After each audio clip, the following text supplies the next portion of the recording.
Hello and good evening. And yes, you are back here with the skipper. Holy smokes. 48, something like that. 48 Thursdays in a row. I think I missed one or two, but man, it's what an amazing time to be alive, guys. It truly is. It's really one of those moments in time where you say it's all evolving and it's happening so quickly, and we can't like really determine. You know what I mean? We just really can't determine where the next step is, where the puck's headed, what's happening. Alan, what's going on? What do you know about it, Alan? I know you don't know everything. You don't know half of what you need to know, Alan, but what is it you can share with us tonight about what you suspect the next 6 months to a year and a half of our lives to look like, in particular on the financial side of things? I want to start the show by talking about a few things that's very near and dear to me. I got, Mr. Frog's down there somewhere. So, number one, we talk about health, wealth, and happiness on this channel a lot. And we mostly talk about wealth. And that's really important to a lot of people in the way the world is evolving these days. Wealth is very important to us all because, the poorhouse and living under a bridge just really doesn't excite me. I don't know about you guys, but it doesn't sound like fun. And it's tougher and tougher, it seems, to keep up with it all. So let's talk. I talked about a little bit about this on Sunday, but I really want to follow up on that. So health, wealth, and happiness. So in those three, in this order, health, right? If you have your health, you're a third of the game. You won a third of the game. If you don't have good health, you need wealth and happiness to fix your health. Okay? Happiness will get you well quicker and faster than any doctor. I know that's a controversial statement. I understand that. But it's so true. So health and wealth, when you've got both of those clicking, we all think, well, that's the key to happiness. Nope. The key to health and wealth is happiness. So it really should be happiness, health, and then wealth. But, health, wealth, happiness kind of rolls off the tongue. So if you can find a way to get happy, if you can find a way to enjoy each moment, whatever it is, no matter, excuse me. Uh-oh, that came out of nowhere. There could be another one or two. If you can find a way to find that happiness in each moment or most of the moments of your day, petting your dog, your cat, a beautiful day sitting under a tree. It can even be a stormy day and sitting there with a hot cup of coffee or cocoa or next to the fire or whatever it might be. And just spend a moment and saying to yourself, I love right where I'm at. This is where I want to be right at this moment in time. I appreciate what this universe and this world has brought me here today at this moment with me and myself and my energy and my positivity. And I appreciate all of it. Yeah. It's really key, guys. Yeah, really is. Man, I have such a big show for you guys tonight. Sometimes I have to really wrap my head around these shows.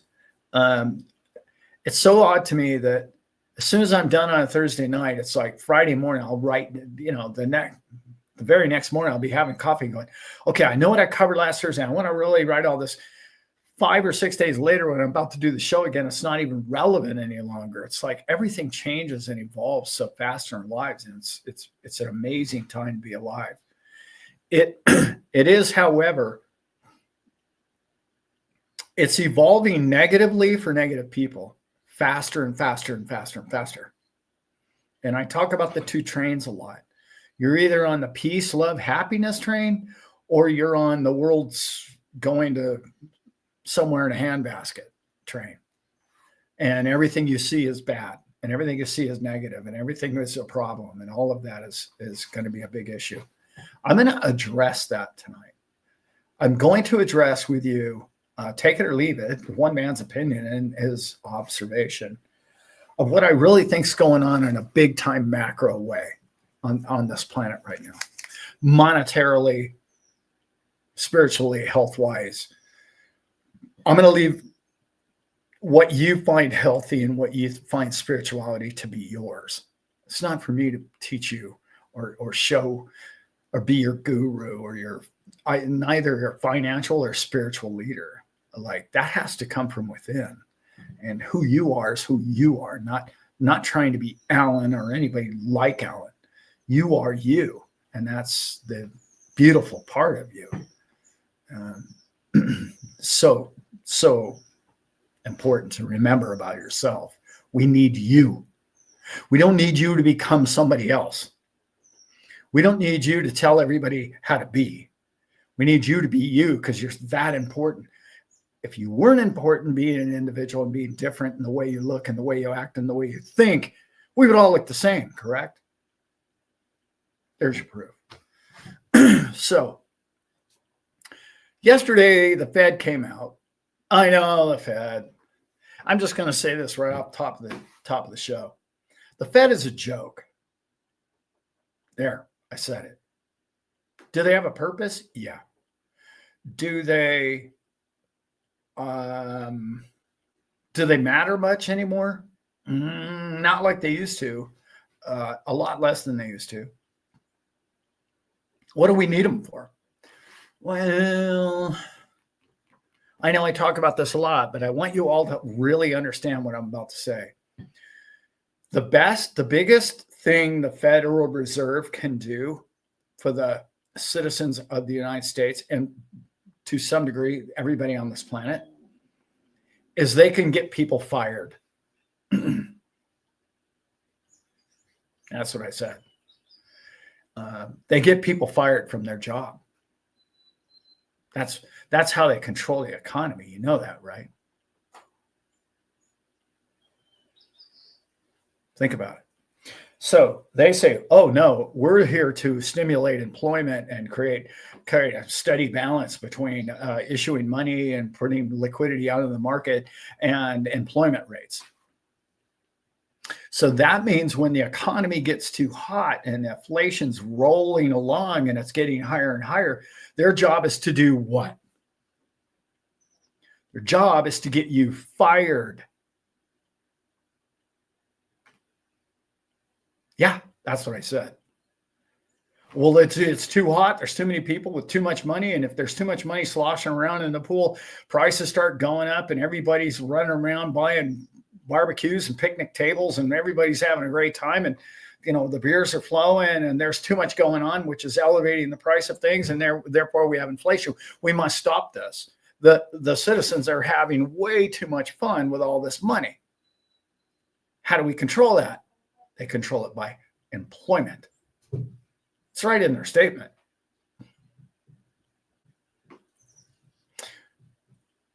They don't stimulate jobs. They say, oh, well, now we're going to lower interest rates to, we're not sure if we have inflation under control, but we're going to go ahead and do that anyway. And it's a big gift to you. You mean after you just spent 3 years getting people fired? That's the reality. That's real. What I just explained to you is factual. Okay. That's why I say the Fed's a joke. And I also say that because I don't believe that the Fed actually will be relevant within 2 years. I've said that on this show before, and I really mean it. As much as any person would like to call this a prediction, I'm saying probably by the end of next year, the Federal Reserve either A, won't be in existence, or it'll be a formality. I'm going to spend basically the rest of this show in explaining to you why I just said what I just said. Okay? So I want, in the context of what I just said, which is the Federal Reserve will not be important within 2 years from now at all. And you'll understand by the time I get done going through my show and my list tonight. First of all, let's start with the obvious. They're going to go away because what's the difference between the Federal Reserve and, gee, I don't know, stable coins? Same thing, right? It's the same thing. So what do we know about, what do we know about Tether or Circle? Well, they both have stable coins. Yeah, that's right. Are they a treasury? No. Are they a private company? Yeah. Are they a bank institution? Yeah, well, they're becoming that, right? Are they a Federal Reserve? No. Do they do everything the Federal Reserve does? Yep. Yeah, that's exactly what they do. Do they bring liquidity to markets that don't have that liquidity? Yep. Yeah, they sure do. Does the Federal Reserve do that for people overseas in the United States? Not really. No. U.S. treasuries are basically sold here in the United States, but yeah, other countries can buy them, of course. Can the citizens of other countries buy U.S. treasury? Yeah, some countries it's a little easier than other, but not really, right? That's not what they're doing. What are we promoting by stable coins? The purchasing of U.S. treasuries, right? It's a direct result of you buying said Tether, said USDC. What do we know about what's coming to stablecoins? All the companies of the world are going to have either they're going to be part of a network of we all believe in this stablecoin, or we have our own stablecoin. And those companies, including the likes of Tether and Circle, I'm going to use those two for right now. What do they do when they buy, when they create, when they generate and create, which they do out of basically thin air? Okay, they go and they buy a coin. Okay, and then they peg it to the dollar, right? So they sell you the coin for the dollar, the value of a dollar, and they tack on a couple of pennies. Profit. But what do they do with that profit? Are they, I don't know, running around corrupting other nations? No, not really. They're buying assets with it. They're buying gold, they're buying crypto, they're buying, whatever it is to lock in the value of their stable coin. What do you think? I don't know, Amazon's going to do? They're going to do the same thing. So, okay, so what is the Federal Reserve doing with their we're going to call stable coin? What are they doing with it? Well, let's see, they're making the 15, 16 families that own the Federal Reserve wealthy, aren't they? Because honestly, what do we owe the $38 trillion to? Those guys, right? So, So they're enslaving nations with debt by selling other nations their debt and then charging interest for said debt. But is Tether charging nations debt? No. Are they charging you interest? No. Are they giving you interest? They would love to give you interest. But our Congress and our Senate decided that's just not fair. That's not right. You shouldn't be able to do that, Alan, because you're just a stable coin. Who do you people think you are? You're not the Federal Reserve. Well, they're going to be. Like I said, within 2 years, I'm going to go through this list here with you tonight as to why that's going to occur that way. How do I know that? I don't. Is it clear as a bell to this man? Oh boy, is it ever. because there are certain things that you can predict about mankind. Mankind is going to go to what's easiest. Mankind's going to go to what's most profitable. Mankind is going to go to the immediate network effect of the value in which said coin, stable coin, dollar, US Treasury makes sense to them. Okay? That's the network effect. We all learned that essentially in Facebook. Facebook taught the world what the value of networking is.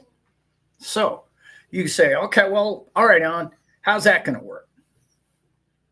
Well, so glad you asked. We have that show for you tonight. First thing I'd like to say is there a bubble right now? No. I was on did an interview today with a channel with our digital asset sisters. I don't know if you remember them. Oh gosh, 2 months ago, we did an interview together. Brilliant young ladies. And you should really look up their site. They don't have a YouTube channel yet, but I think they're really getting close. Little teaser. Yes, they are getting close to doing that. Wonderful, brilliant people, and their father, Jeremy, salt of the earth, great people, and they understand what they're doing. They're sincere, they're forthright, and they're very honest people. And I like that in a character of a human being. They and I had a wonderful little discussion about bubbles this morning. When I hear people tell me, oh, that thing's in a bubble. Okay. Well, that's a pretty easy thing to say to people. But I'm here to tell you tonight why the Fed's going away and why we're not in the bubble. Point number 2. I'm going to convince you of that tonight. I hope. And if I can't convince you of that, well, it's good to be a skeptic too. The bubble. Do we have enough electricity? No, we don't. We need more, and we need more and more and more. Do we have enough AI? No. In fact, AI hasn't even started yet, really, has it? No, we don't have enough of that. Do we have enough bots? No, sure, I'd like a bot, sweep the floor every now and then, that kind of thing. No, we don't have enough bots. So bots are going to be the labor force of the future. So we're pretty much right now, we've gotten the robot labor down to the use of its electricity and maintenance. Somewhere around $1 an hour. Are people going to work for that? No. So let's see. Bots, deflationary, create everything that you and I need, very deflationary, at a very cheap price. And yet, we're in a bubble. Gee, really? Are you sure we're in a bubble? Wait a minute. I don't see a bubble until you and I and everybody I know has a robot, or until every factory is full of robots. Well, where do you see them? We haven't even started building them yet. Barely. Think about that. We haven't even gotten started. So what do bots need? AI. We're just building that. Like NVIDIA is going bananas, 5 trillion or whatever its value is. And let's think about this now. This is the perfect example of what I'm talking about. Okay, you got a company like Tether, probably the most profitable company in the world. Okay. I know that if you don't like Tether, you don't like hearing that, but that's probably a fact. All right. They make the most amount of money for the least amount of payroll. NVIDIA doesn't even really make money. Okay. Be honest. They don't even make the chips. I don't know if you guys even know that, but they have exclusive rights to the chips and they have people produce them for them essentially. Are there enough NVIDIA chips out there? No. Could we make 80% more NVIDIA chips without flooding the market? Yeah, we could. Back, how many years out is the build out? So when you look at stock evaluations and you say to yourself, is it in a bubble? Is NVIDIA at $5 trillion in a bubble? And the answer to that is absolutely not. It's simply not. Well, look, have you seen the price? The price is like it went up 5x this year, Alan, and you're out of your tree. That's officially a bubble. No, the bubble is the person on the thing on the top of the head, that the person that told you what a bubble was. A bubble is a saturated market. The market is not saturated, and it's not even close. In fact, I don't know that in this next 10 years or decade that we can saturate that market. I certainly know, like I gave you the time frame of the next 2 years, definitely not. So if they manufactured a bubble or created a recession or a depression, could they possibly do that by constricting the amount of flow of money and liquidity around the world? Of course, you could slow down a raging economy. Again, that's what the Federal Reserve job is. However, we just learned yesterday that they are going to eliminate by December 1st QT, quantitative tightening. Quantitative tightening, actually, translation is what I told you in the beginning of the show. You get fired. That's what QT means. That's a fact. Anyway, so NVIDIA is not in the bubble. Electricity is a massive shortage globally. So whoever makes the most electricity has the best economy going forward. Somebody has to charge those bots. Somebody has to charge these laptops. Somebody has to charge the phones. Somebody has to keep the lights on. Cheaper the electricity, the more profit there is in each company, each country. Manufacturing is not going to be done by human beings, and the cheap human beings, and I'm not being disrespectful when I say this, living in grass huts is gone. The future of labor is going to be, it could be in the Wilshire district of Los Angeles. It could be in Manhattan in a building. By the way, isn't it interesting that we have all of those office spaces that you can't really live in, you can't really make condos out of them, but you could make robotic factories out of them. Isn't that interesting? Okay. We just need the electrical grid to catch up. More to come on that on this channel in the future. You're going to love where that is. That's one of the advantages that I've had meeting people in the last, I don't know, years of my life. I run into people who are changing the world. And one of the people that I met recently is changing the world with electricity. And more to come on that. So, what have we learned so far? You can't have a bubble when there's unsupplyable demand. You understand that, right? There's more demand than there is product.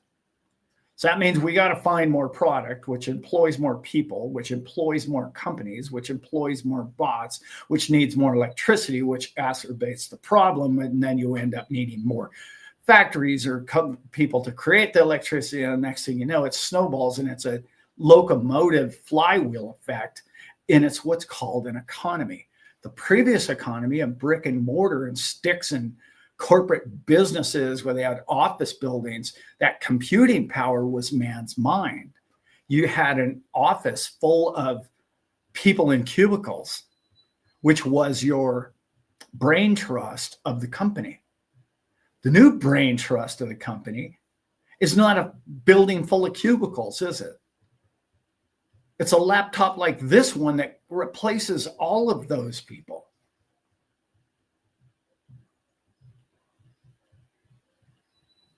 So what does that mean to the bottom line of that company? That means everybody with a laptop is their competition. Everybody who has the desire to create something cheaper, faster, and easier than, I don't know, every bank on the planet is about to get eliminated. And who's the largest bank on the planet? Roughly a bank. Federal Reserve. I understand that everybody can't wrap your head around this concept. And I also understand that I get a lot of things wrong. I'm not the greatest predictor or foreseer of the future. However, I got crypto pretty much right. 8 years ago when everybody at the barbecue spit their beer in my face, laughing at me. Well, they're not laughing anymore. They're calling me and saying, wow, Bitcoin's $100,000, Alan? Really? How did that happen, Alan?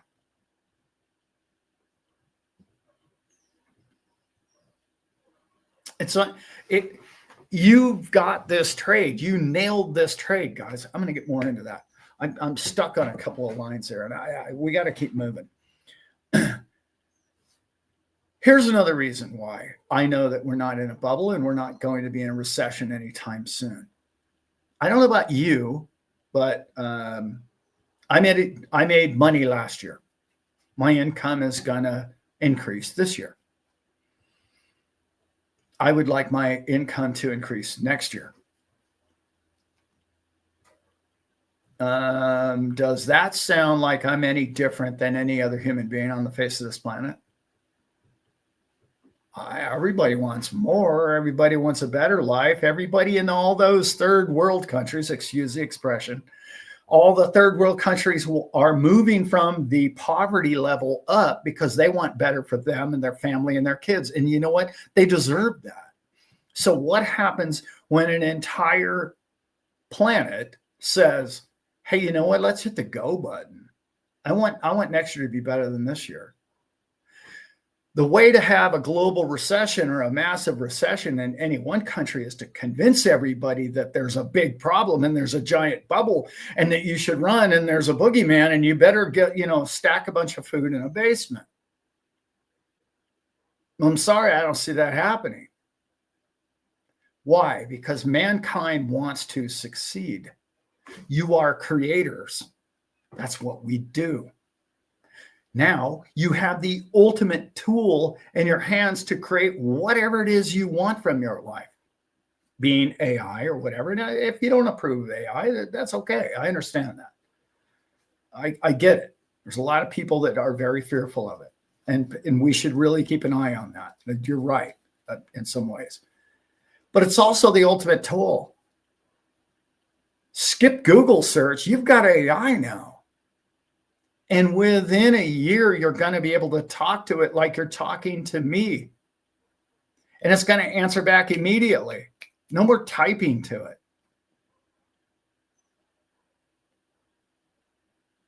You're about to have a private person who's more educated than any doctor you have at your fingertips. Better math engineering, better degree, better whatever, more intelligent than anything else you could Google search or whatever we used to do. That's in your pocket. If you can't make a buck with that,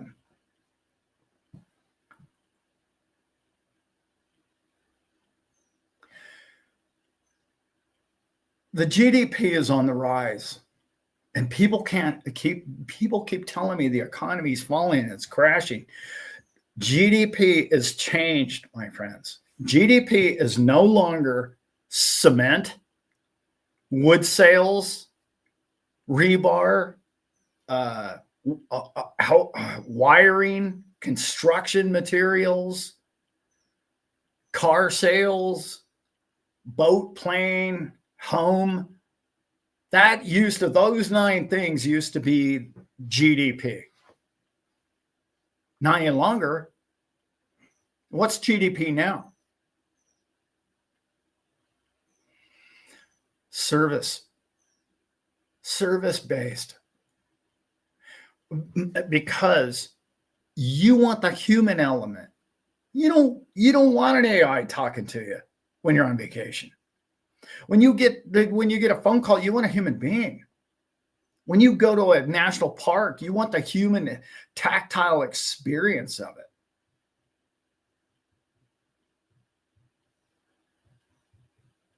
Anything to do with human, I'm going to get into that later, but you're going to understand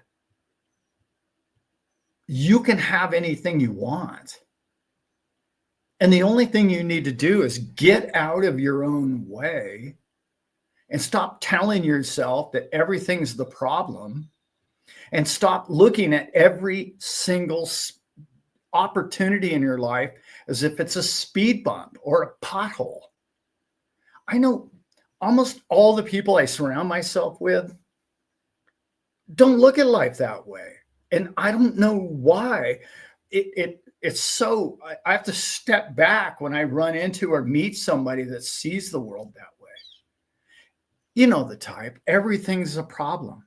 This is an issue. I have issue with what you just said. You have violated my personal space. What you think and the way you think the world should be is just not the way I associate with life. And I talk about it, they walk around with a list of things that it might as well be tacked to their forehead, right? These are the list of 10 things that if you say these things, I have the right to be upset with you. You have broken these 10 conditions that makes me be offended by any one of these things. I'm going to a cocktail party and I'm going to put a list of these 10 things. And if you do any of these things, I have the right to be upset with you. You know the type.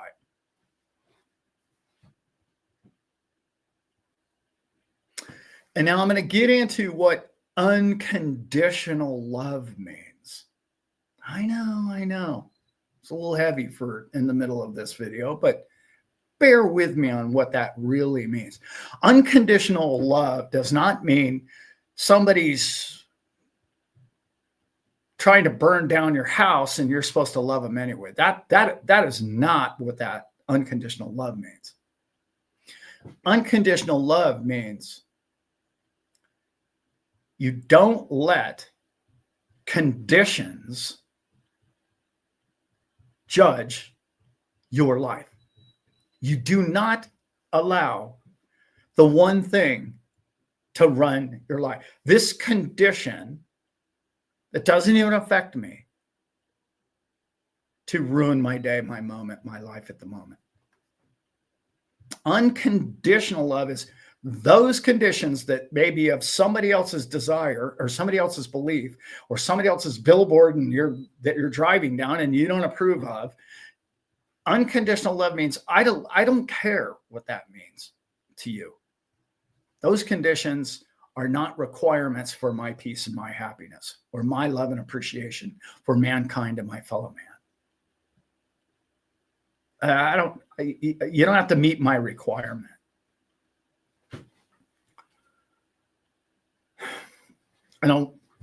I want you to understand the reason why I got down that road is because there are people who are frustrated with life. They think for some reason that it's someone else's fault that they're not wealthy or they're barely making it.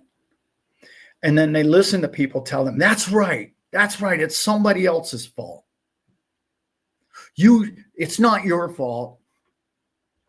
And I'm not saying fault in the sense of fault is a terrible word.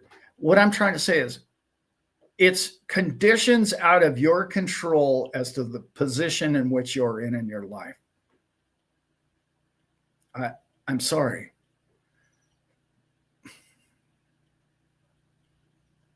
I not only do I not believe in that, I've seen it proven my entire life long that is not factual. It's just not factual. That the hundreds of people that I know that there's 4 kids in the family and one of them really just thrived and succeeded, and the other 3 kids, the 2 of them ended up in a gang.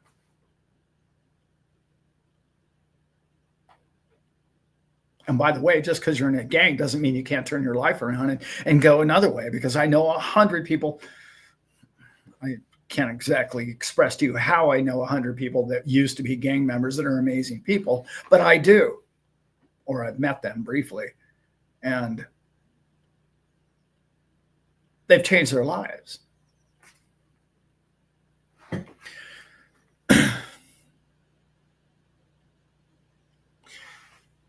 if you listen to people tell you that the bubble in the economy is bad, ask them to explain to you how.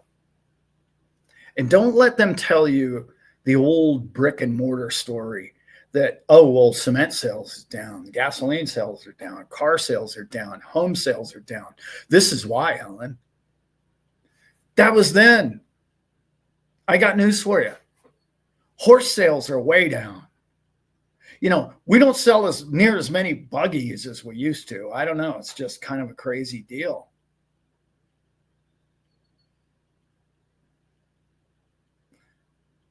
The future of finance, the future of economics, the only way for you to stay ahead of the curve is to understand what I'm talking about the rest of this show.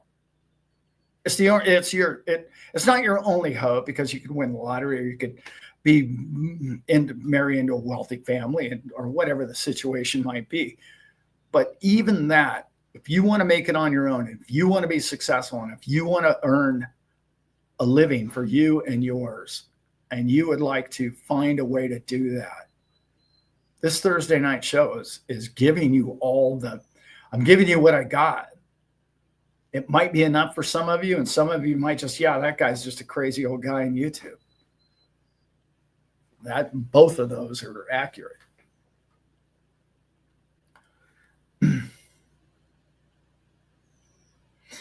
Let's talk about if even Wall Street's coming to the conclusion that, hey, you know what we need to do? We need to tokenize everything. Gee, wow, what a revolutionary concept. I wish us crypto people had thought of that. Maybe you guys should think about trading 24 hours a day, 7 days a week. I wish we thought about that too, right? Like, have you guys noticed how much more fun trading is on Saturday and Sunday? It's because it's the people of crypto and the people that understand crypto, and it's less of the manipulators on Monday through Friday dealing with the market like today, just crushing the market. And on Saturday and Sunday, it goes back up.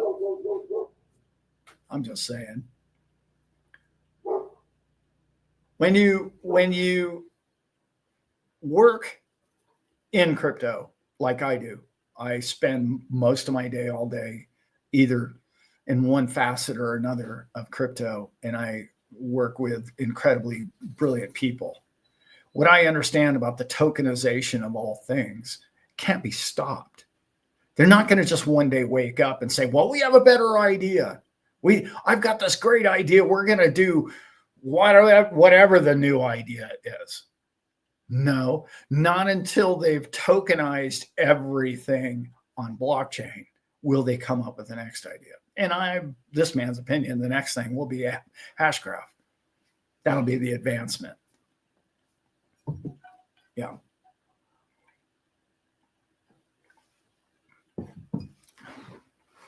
Got you thinking there, didn't I? Okay. If you're looking for how do I feed my kids going forward when I'm getting, and a lot of people feel this way, don't feel this way, but I know it's almost impossible not to.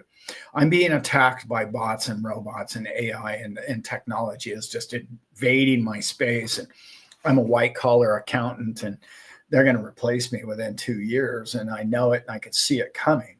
What do I do about it, Alan? Yeah, you've come to the right show. Not just this show, every show I do on Thursday night. Because not only is it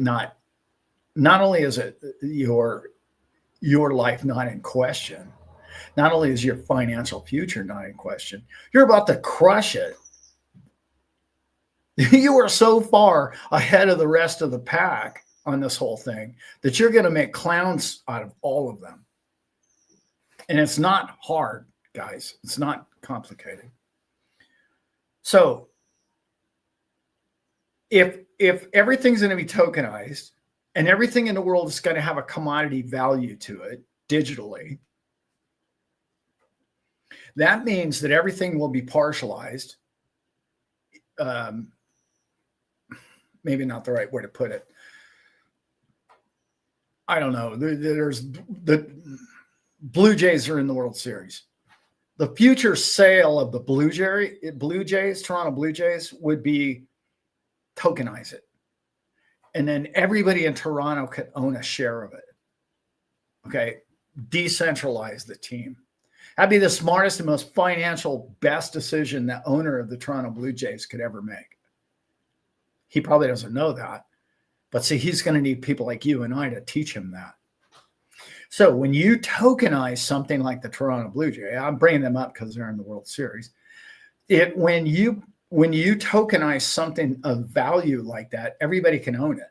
Well, the more people that want to own it, the more tokens are created, the more the value of the tokens go up, especially if you set a limit on those tokens, which is scarcity, which we all know. And the thing can only go up in value, and then he can sell whatever for the value of his team, double, and still have a ton of tokens that represent a portion of his team. In a nutshell, that's tokenization of all things. Where are you going to buy those tokens? Exchanges. They're going to be decentralized exchanges on top of places like Coinbase. But Coinbase is going to be what? Coinbase is now going to list all stocks, all the baseball and football teams, all soccer, football overseas, all these sports franchises. Everything of true value, probably all the real estate. You see where this is going, right? So who's going to trade those moment to moment? You and I. So let's see. You're a guy who swings a hammer, or you're an accountant, or I don't know, whatever you might be, right?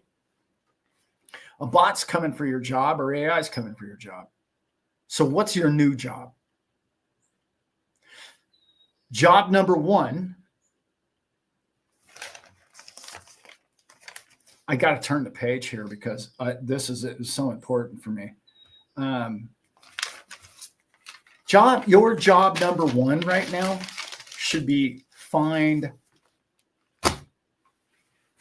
a way to accumulate wealth, dollars, digits. You're going to need them. Side hustle, whatever it might be, buy more crypto, all the rest, right? The reason why I say that is because that's your ticket out of this entire mess.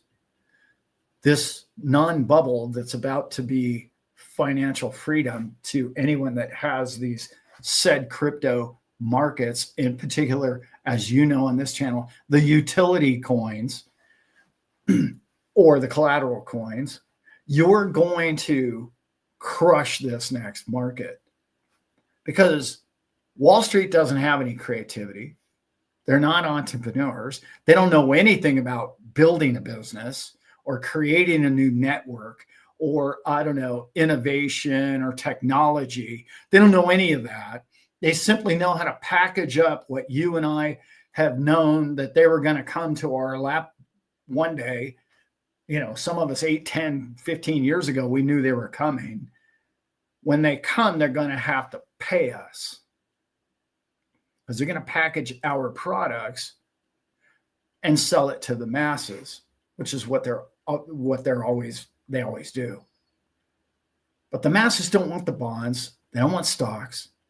Sure, they'll buy Tesla stock if you package it up and tokenize it and crush it down to a reasonable price. Joe Sixpack can afford it. That's why they need to tokenize it. Because $200 and $300 and $400 for a share of Amazon or, you know, whatever, it's just too much. People won't pay that. But if you give them fractions of it and you tell them it's only 10 cents per fraction of it, they'll buy thousands of them. That's where we're going. That's where you come in. So capital, crypto, capital.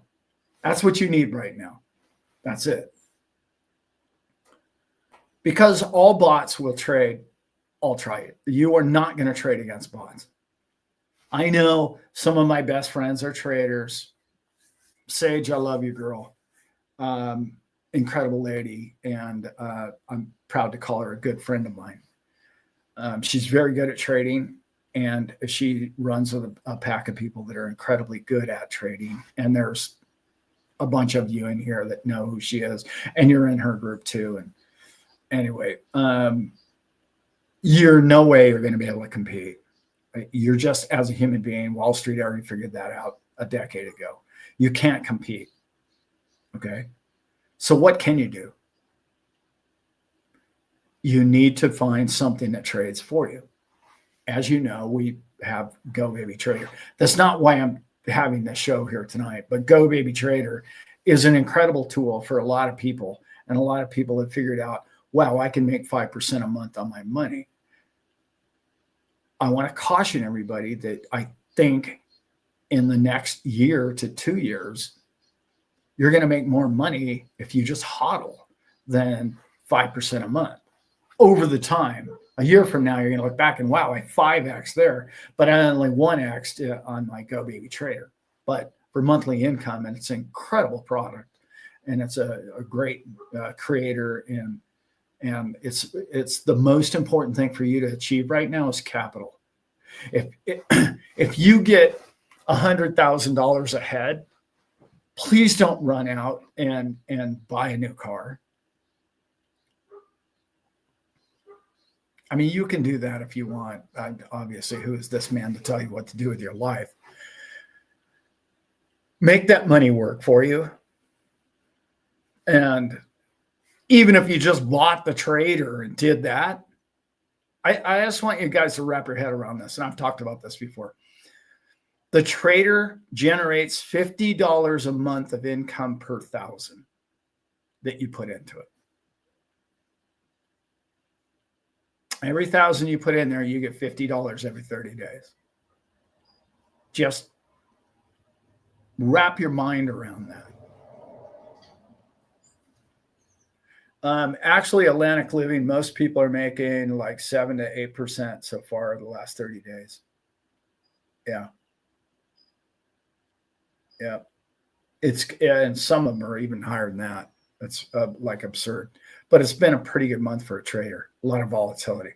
No volatility, you're not going to make those kind of returns. But a bad month is 3-5%. I'm talking about a bad month, not like 3 to 5% is what most things are paying in a year. I don't know about you, but I don't have that many years to wait. I'll wait 30 days. I'll go with that. Your jobs are based on your knowledge of the past. Your new job is to find an avenue somewhere in crypto. If your trading is one, investing is another. Third is networking or marketing other people's products, or creating, working with other creators or programmers, or finding a niche market. I had just this week, I've heard about a real estate company, I've heard about a city planning company, and I've heard about a car dealership. All three of them have contacted me in one way or another about a business opportunity.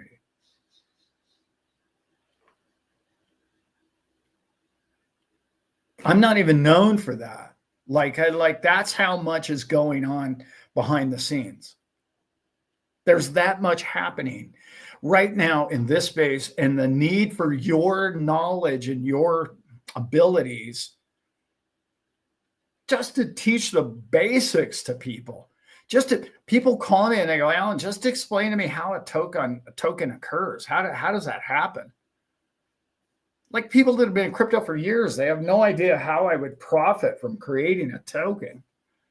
I'm going to have, again, another shameless plug. I'm going to have no less than 5, no, there's more than that, probably 10 at my show in Fort Lauderdale the 30th of January next year.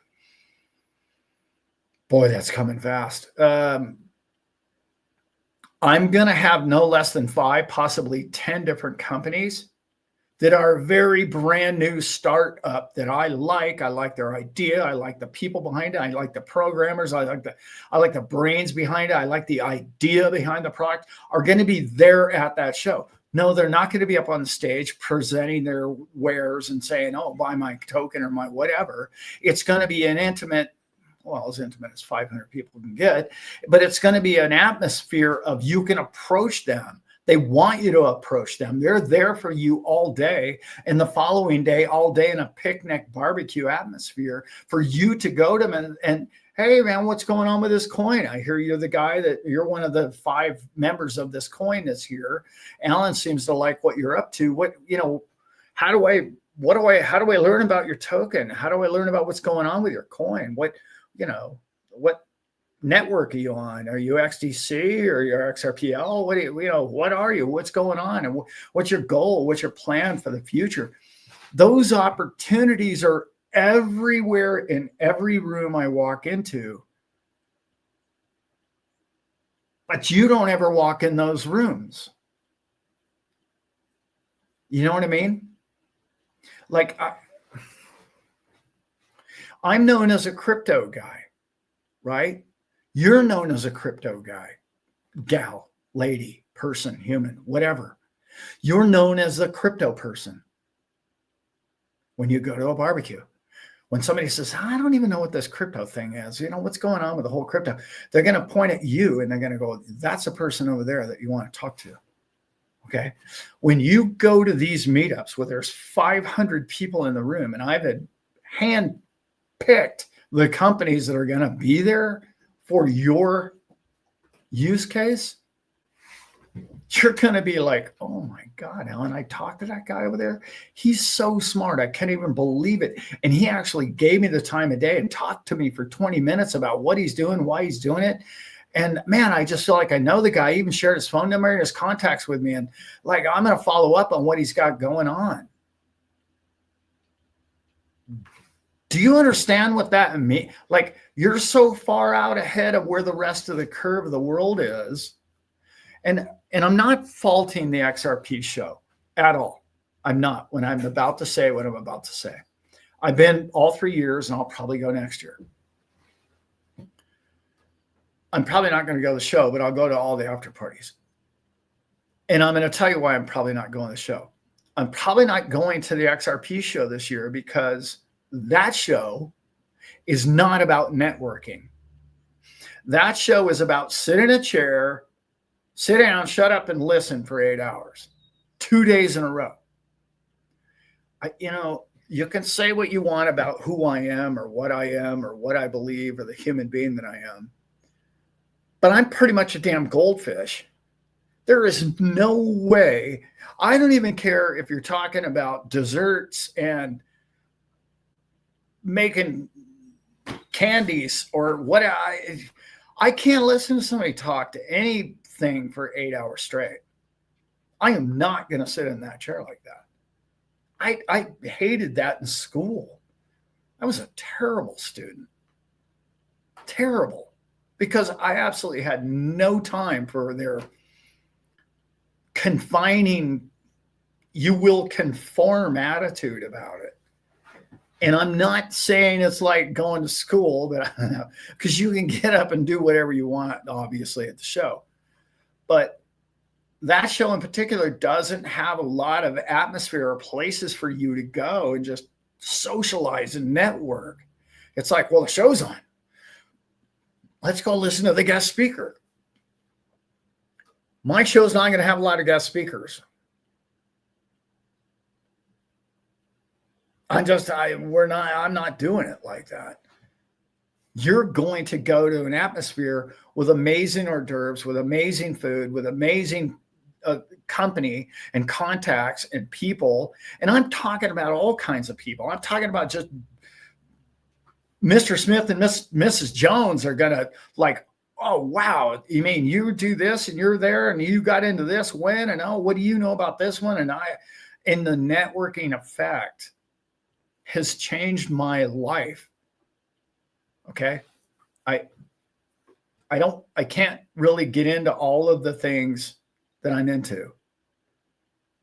I won't at this point. I probably will at that show. But over this past year, my life has done a 180. And what I mean by that is I'm still the same guy I've ever been.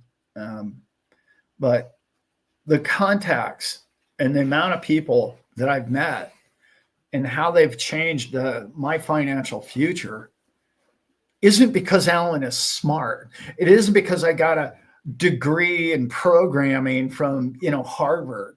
It's not any of that. I'm just a guy my interest is crypto, and I understand it. And I understand tokenization and the future tokenization of the world. And I'm getting to understand AI better and better. And I'm understanding where the world is headed. I understand that. I said that a lot, didn't I? You understand all of that. I was simply a conduit. I was the extension cord between the power and the power tool. And that when I hooked the power to the power tool, the thing blew up. It took off. It became a product. And I was simply the extension cord between the two. And they needed me. Not because I'm smart, not because I got a math degree, not because any of those things. It was because I knew this person. I racked my brain and went, who do I know in those shoes that could benefit these people? And you're going to walk through that crowd and you're going to go, boom, I just met a guy and I don't know what it is. It must be luck. It must be fate. It must be, synchronicities in my life. I just met this guy. Oh my God, at my house in Canton, Ohio, I know this person that needs this guy that I just met at the show. I'm telling you, that's going to happen to you 4 and 5 times in the 2 days you're there. And you go, well, I don't know that many people, and I'm kind of a private person. I don't really. You're in a room with people that are identically minded to you, or otherwise. And I'm not trying to put us all into one robotic atmosphere as far as what your mind and what you think. Not my point. What I mean is, you're an ISO guy. You're a crypto person that understands the utility value of XRP and XRPL. So you are that person. You're going to connect with other people in the room because they're all in that boat with you. The energy is through the roof.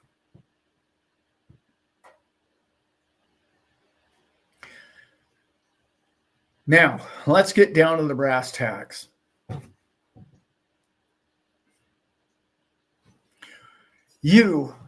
One second. If your job, it's weird. I always think people can hear me gulp. I don't know. I listen to other people do it and it's like not appealing. So when, I don't know why I'm worried about it.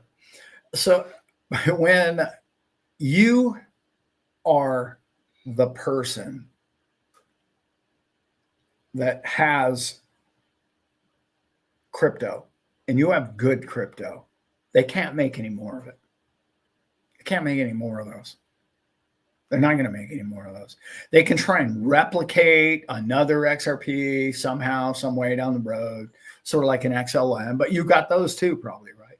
But they're, this one's kind of like, they'll never make another one like it. They'll never make another one like Bitcoin. I know Bitcoin Lite and all the rest of that. I get it, but no, you can't duplicate it. If you have a job and your job is obviously going to be taken over by technology in the next year to 2 years, this is where this video gets heavy. And this is what I'm going to kind of conclude on this, because it's all been leading up to when I started with the Federal Reserve. They're gone. They're done. They won't be here in 2 years. And if they do, it'll be a ceremonial position, like I said. Human accountants, sure, they'll exist because you'll want to speak to a human being. The entire process will be done with AI, all of it. They'll know how much tax you owe every hour of your life, or don't know if you're smart, right?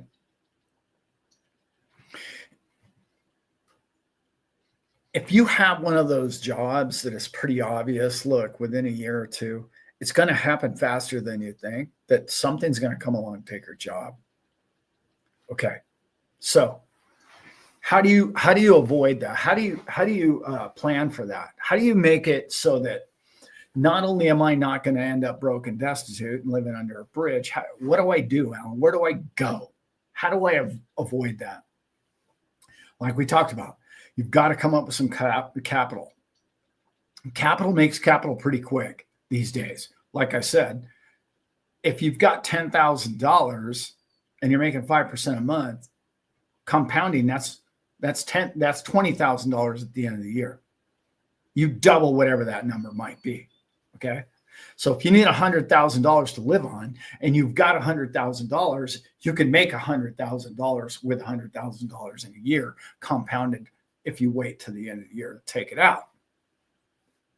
Never in history have we ever been in those shoes before. And by the way, there's better products than that trading bot. I mean, they're way more expensive, but their percentages better each month. You know, instead of only being 5 to 7, they're like 8 to 12%. You know, their percentage is higher. And the biggest reason for that, I mean, there's multiple reasons, but it takes more money to get in those pools. But obviously, there are some other factors. And one of the factors is this. I happen to know some people. I know a couple of different companies that are doing that. But one of the one I just learned about recently, they are their own exchange. And you say, well, big deal. What's that matter, Alan? Well, let's think about this for a minute. If you trade for your clients and the market that you trade is yours, and you're trying to generate profits in volatility, but yet you control the trade, is there a commission? No. Is there a trading fee? No. Well, how much is that on both sides of the trade? 1.5, 3 points. You see what I'm saying? So now you have a network of people that have started their own trading platform, and they're not charging you a trade commission fee charge. They're giving you that profit. And so, well, how can they do that, Alan? Well, if they're giving you 8% a month, 10% a month, they're making 2% on your money. Minimum. The more people that are in that pool, the better for everybody. See, the greed of Wall Street is behind us now. It's being exposed for what it is. This is deflation in the trading arena. What I mean by that is Wall Street took all the profits for themselves. Look what banking institutions have done. Oh, yeah, give us your $100,000. Oh, you want your money back? Oh, well, it's going to take us a while to, accumulate that. And, well, no, we can give you 10 grand a week for 100 weeks, maybe. It's crazy. And why? Because they're investing your money and they're making money on your money. If you have a job that it's clear to you that AI is about to take your job, you better find a way to make money with AI. That's not a threat. That's a promise to you. You can beat the game right now. You can beat Wall Street. Their returns are silly. 8% a year? That's criminal. That's criminal. JP Morgan, I'll tell you what, JP Morgan, you give me 10 million bucks and I'll give you 10% annually. I'll give you 20%. Think about that. Give me 10 million bucks, JP Morgan, no problem. I'll give you 20% interest annually. They would never take the deal because they're making way more than that on it. What are they giving you? Well, if you work really hard and if you just stay within the lines and you do everything right for 30 years and your IRA and your pension and all this, and we'll only marginally rape you on the way out the door, we'll give you to 8% because we're swell. We're just great like that. We're making 5 to 7% a month. So are they. More than that. So how do you avoid being a number, a statistical mess? Let me get to the conclusion of this thing. You got some choices to make. You either use AI to help you create a business that works, that the world needs, which is probably going to be outdated within, 2 years. Technology is coming that fast.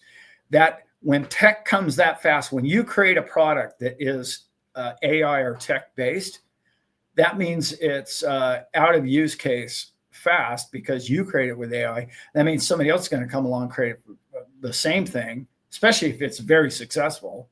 Somebody's going to come along and create the same thing for half the price. That's what I mean by everything is going to fall in value. So no matter whatever you do, you better crush it quick. Okay. Number two, you can no longer wait 4 to 7 years for a business profile to work. You just can't look at it like that.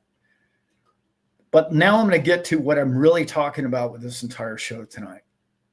You need to get involved with things that AI and robots can't produce.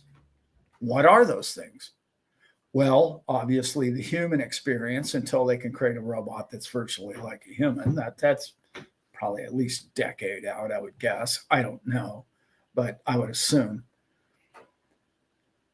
So what are those human jobs? What is that tactile stuff? Think about that. How do I create specialty things? Do I make things that don't really get mass produced? Am I the best or the leader at these one things or these great things that man wants? Like and it has to be a commodity based thing. It can't just be Louis Vuitton purse or something like that. You know what I mean? They're going to mass produce those kind of things. What I'm talking about is like the finest food or the finest dessert or something along those lines. Anything that requires commodities. Okay. Because AI and robots can't just create copper out of or thin air or silver. Not yet. I suppose it's coming. But all of those things that require fine items, those are really important. Any human experience, such as like a masseuse, I'm sure that'll get replaced at one time too. But, I'm not so sure I want a robot beating on my back. But anyway, you never know. But like camping, fishing, hiking experiences for people, all of those things that are the human experience, golfing, things that humans want to participate in doing. Okay. That's where you need to really focus. Commodities based and human. What a human experience. What do we want to do? Because see, it's this man's opinion that it's not going to be too long that you're not going to want to sit around and surf the web all day. I just don't think you're going to want to, because what the web's going to become is not going to be what you remember. I mean, sure, it's going to get better in a lot of different ways, but it's going to get to the ridiculous and absurd point.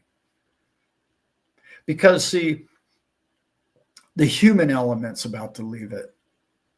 And I know I'm talking a few years out, but the human element, the experience that you're having with a man on the screen right now, who's just a normal everyday guy. That's all going away. Good or bad, it's going away. So meetups with other people with the same energy in the same room. This is why I'm doing this meetup. Because I think we're going to do, I don't know, 2 or 3 or 4 of them a year. I'm hoping to put them in different places of the US so that we can make it regional. And I'm hoping to keep them in places where I can keep it fairly cheap, to where everybody can walk in the door, have great food, a great experience, and communicate and network with other human beings. Because there's going to be a need for that. There just is a need for that now. And if you haven't gone to one of these things, you don't understand the importance of being in the room with all of these people in this chat. So the human experience is here to stay, and it's my favorite thing about technology going forward. People tell me, oh, I'm afraid of AI. I'm afraid of all that. And I'm saying, no. AI is going to eliminate the expense of food and items and things are about to go to the price of zero.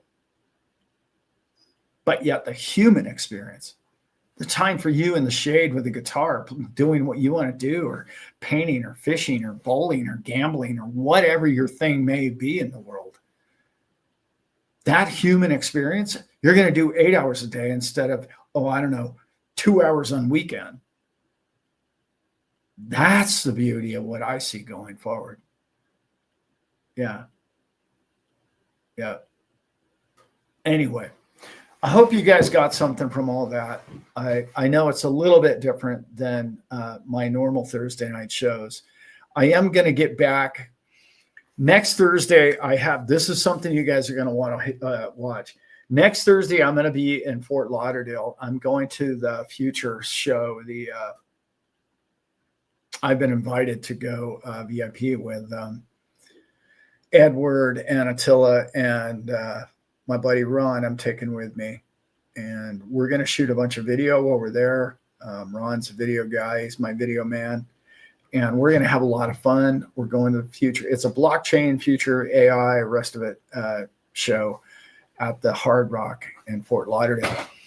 So now I'll be at that show all day Thursday, but Thursday evening, when we do the show, 8 o'clock Eastern, I'll be there, and I'm hoping to interview Ron. Because, see, Ron is one of the people that is big. Ron has had the Go Baby Trader for, 6 weeks or something like that, and his future is set. This man knows what he's going to do the rest of his life. Now, other things are going to come along, and he has a job that's, pays him very well. But it's a lot of work, and it's it's also one of those things that's a human job that he will always have if he wants. I won't get into who the man, what the man's life is, but I will tell you that Thursday night, somewhere from the Hard Rock probably, or somewhere a restaurant or something like that, or whatever, we're going to try, or maybe it's probably his house. We'll probably shoot this show live Thursday, and it'll be from his place. We did one a couple of months ago when I was in Lauderdale last, and it was fun to get the questions from him. But I think I'm going to ask more questions of him, and I'm going to have him answer, because he's been day to day, hour to hour, 10 hours a day, staring at his Go Baby Trader. And you can hear it not from this man. You can hear it from a man that couldn't spell trade 6 weeks ago. And every time I talk to him, he thanks me as if I created it or something. And he thanks me every time we speak virtually about how thanks me that we've changed his life. And he changed his life by buying something that is changing his life, his family's future. And I check it out. And if you're a skeptic or you're not sure that even works for you, you're going to hear this man's opinion next Thursday. So it'll be fun to do. With that, guys, I'm going to try and get out of here. I didn't even get to read the chat much tonight, but man, there was a bunch of them in there. So Again, shameless plug. My show is January 29th is the golf tournament. 30th is an all-day event. If you buy the second ticket, you get the all-day event and the food trucks and barbecue at the park. And we may or may not have a surprise musician there in the park with us. And I think that could be a lot of fun. I think you guys are going to really enjoy that. Man, I'm exhausted and wiped out. So I think it's time to cut the feed here, guys. I love you guys very much, as usual. And yes, I know that I have not been making a lot of monologue videos lately. My days have really been consumed. I'm trying to crush this thing, and I'm trying to get out ahead of winter. And it's that time of year when I really I have to build a couple of things. And I have 3 companies that I'm putting together right now, and they've really been consuming a lot of my time. I will get back to more monologues, and I will never stop my Thursday night show because this is truly my favorite show to do with everybody. All right, guys, I love you all, and I am soon to be out.